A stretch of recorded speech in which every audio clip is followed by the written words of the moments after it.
सर्वांना जय आदिवासी, जय भीम, जय संविधान. मी आदिवासी कन्या संगीता कडाळे. आपण बघतोय की नंदुरबार जिल्ह्यामध्ये नंदुरबार तालुका आणि या नंदुरबार तालुक्यामध्ये एमकेडी नावाचं जे नर्सिंग कॉलेज आहे, या नर्सिंग कॉलेजमध्ये तिथल्या आदिवासी समाजाचे जे विद्यार्थी आहेत त्या विद्यार्थ्यांवरती खूप मोठा अन्याय चालू आहे की त्यांच्याकडनं म्हणजे मुलांकडून 1 ते 1.5 लाख रुपये, मुलींकडून 50, 60, 70, 80 हजारापर्यंत फीस घेत आहे. तिथल्या कॉलेजनी जमा केलेली आहे आणि ज्या काही विद्यार्थ्यांनी फीस देत नाहीये, त्यांच्याकडे त्यांची परिस्थिती नाहीये पैसे देण्याची, तर तशा एका विद्यार्थिनीचं तिथल्या कॉलेजच्या शिक्षकांनी त्या मुलीचं पूर्णपणे सामान जाळून टाकलेलं आहे. म्हणजे पैशासाठी त्या मुलीचं शाळेचं जे सामान होतं ते पूर्णपणे जाळून टाकलं आहे.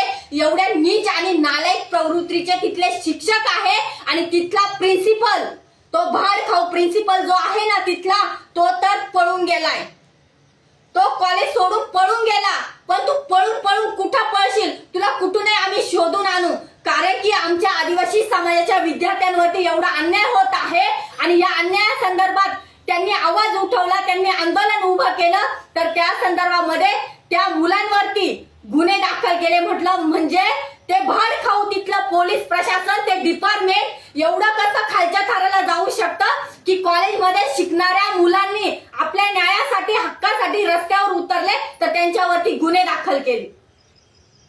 तर मला महाराष्ट्राचे जे शिक्षण मंत्री आहेत दादा भुसे साहेब, तुम्हाला अजून कशी एवढी झोप लागली आहे का त्या विद्यार्थ्यांवरती, त्यांच्या हक्कासाठी त्यांच्यावरती गुन्हे दाखल केले आणि तुम्ही का गप्प बसले आहे? का तुमच्या घशामध्ये देखील कोणी काही आणून घातलेलं आहे? एवढाले पैसे जर विद्यार्थ्यांकडून जमा केले तर ते तुमच्या घशात घातले का तुम्ही एवढे गप्प बसले आहे?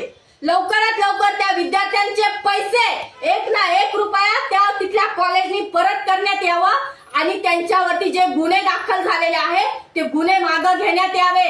अन्यथा मी स्वतः संगीता कडाळे आदिवासी विकास भवन नाशिक या ठिकाणी उपोषणाला बसेल आणि उपोषणाला बसल्यानंतर पूर्ण महाराष्ट्रभर ठिणगी पडल्याशिवाय राहणार नाही. आणि पूर्ण महाराष्ट्रामध्ये जर आदिवासी समाज रस्त्यावर जर उतरला तर शिक्षण मंत्र्यालाही रस्त्यावरती येऊन देणार नाही. आणि तिथलं जे कॉलेज आहे, तिथलं जे कॉलेज चालवणारे जो कोणी असेल, मग तो आमदार असो, खासदार असो, कोणी असो, त्याला देखील कायदेशीर आम्ही त्याच्यावरती कारवाई करण्यात येईल. त्यामुळे ह्या मुलांचे जे काही पैसे जमा केलेले आहेत ते पैसे परत देण्यात यावे.